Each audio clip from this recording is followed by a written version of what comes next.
আজকে আমি তৈরি করেছিলাম সম্পূর্ণ নিরামিষ এঁচোড় কালিয়া। তাই এখানে মা যুদ্ধ করার জন্য হাতে তেল মেখে নিচ্ছে। এঁচোড়টা মাই কেটে দিয়েছিল। মায়ের থেকেই জানলাম যে হাতে তেল মেখে নিলে হাতে এঁচোড়ের আঠাগুলো আর লাগে না। মা এঁচোড়ের খোলাগুলোকে একটু মোটা করেই কাটছিল। এই রেসিপিটার জন্য একটু কচি এঁচোড় নিলেই ভালো হয়। এঁচোড়গুলোকে কাটার সময় মাঝের অংশটা বাদ দিয়ে এরকম মাঝারি সাইজের করে কেটে জলে ভিজিয়ে রেখেছিল। এঁচোড়গুলো কাটার সঙ্গে সঙ্গে জলে একটু ভিজিয়ে রাখলে এঁচোড়ের গায়ে কালো দাগগুলো আর হয় না। এই নিরামিষের দিনে এভাবে এঁচোড় রান্না করলে এই এঁচোড় রান্নাটা খেতে সবাই খুব পছন্দ করবে। তারপর আমি এঁচোড়গুলোকে ভালো করে ধুয়ে জল থেকে তুলে নিলাম। এরপর গ্রেভির জন্য কিছুটা আদা, 2টো টমেটো, 5টা কাঁচা লঙ্কা দিয়ে মিক্সিতে পেস্ট করে নিলাম। তারপর একটা বাটিতে ঢেলে নিলাম। এবার এঁচোড়গুলোকে একটু সেদ্ধ করে নেব। তার জন্য গ্যাসে জল গরম করে এঁচোড়ের টুকরোগুলো দিয়ে নুন, হলুদ দিয়ে দিলাম।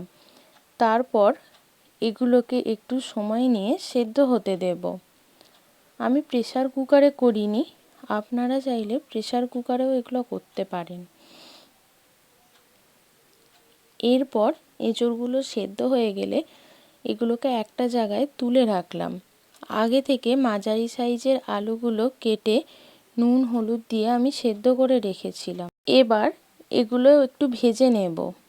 আলুগুলো ভাজা হয়ে গেলে সেই তেলেই এঁচোড়গুলোকেও একটু ভেজে নেব। এতে স্বাদটাও খুব ভালো হয়।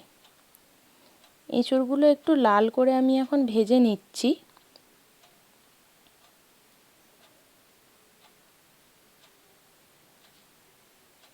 এঁচোড়গুলো এখন একটু ভাজা হয়ে গেছে। এগুলোকে এবার তুলে নিচ্ছি একটা জায়গাতে। এঁচোড়গুলো তুলে নিয়ে ওই তেলেই তেজপাতা, শুকনো লঙ্কা, গোটা জিরে, কিছুটা গোটা গরম মশলা ফোড়ন দিয়ে দিলাম। একটুখানি এটা নেড়ে নেব। এরপর গ্রেভির জন্য যে কিছুটা আদা, 2টো টমেটো, 5টা কাঁচা লঙ্কার পেস্টটা করেছিলাম ওটা ঢেলে দিলাম। তারপরে 2 টেবিল চামচ টক দইটাও এতে ঢেলে দিলাম। এবার এটাকে ভালো করে একটু নেড়ে নেব যাতে ওই মশলাটার সঙ্গে দইটা ভালো করে একটু মিশে যায়। তারপরে 1 টেবিল চামচ হলুদ গুঁড়ো, লঙ্কা গুঁড়ো, ধনে গুঁড়ো, 1 চামচ জিরে গুঁড়ো দিয়ে মশলাটাকে একটু ভালো করে নেড়ে নিলাম। মশলাটা যাতে ভালো করে মিশে যায়। তারপরে মশলাটা থেকে হালকা তেল ছাড়তে এতে আমি স্বাদমতো একটু নুন, স্বাদমতো একটুখানি চিনি দিয়ে আবার একটু ভালো করে নেড়ে নিলাম। ভালো করে কষিয়ে নিলাম। তারপরে ভেজে রাখা আগে থেকে এঁচোড়, আলু এটা দিয়ে ভালো করে মশলার সঙ্গে এঁচোড় আলুটাকে কষিয়ে নিলাম যাতে মশলাটার সঙ্গে ভালো করে মিশে যায়। তারপরে এতে আরেকটু আমি গোটা গরম মশলা গুঁড়ো করে রেখেছিলাম সেটাকে আমি অ্যাড করলাম। করে এবার এটাকে একটু নাড়তে থাকবো যতক্ষণ না মশলাটার সঙ্গে এঁচোড় আলুটা ভালো মতো মাখা মাখা হচ্ছে।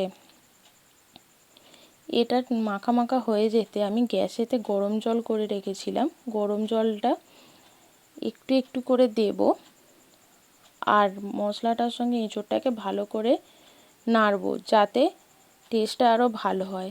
যে কোনো রান্নায় গরম জল দিলে রান্নাটার টেস্ট আরও দ্বিগুণ বেড়ে যায়। এবার দেখলাম একটুখানি এঁচোড়টা থেকেও হালকা একটু জল ছেড়েছে। তারপর বাকি যে গরম জলটা ছিল সেটাও আমি দিয়ে দিলাম। এবার দিয়ে একটুখানি নেড়ে আমি চাপা দিয়ে দিলাম। কিছুক্ষণ এটা একটু হতে দেব।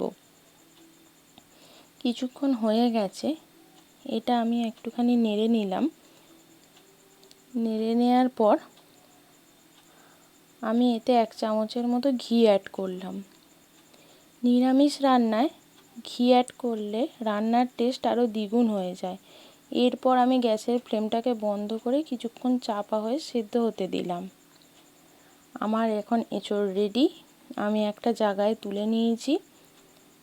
এবার আস্তে আস্তে আমি এঁচোড়টাকে একটা বাটিতে তুলে সার্ভ করব।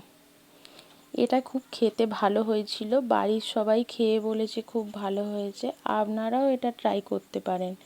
নিরামিষের দিলে এরকম এঁচোড় রান্না হলে আর কারোর কিছু লাগবে না। ধন্যবাদ।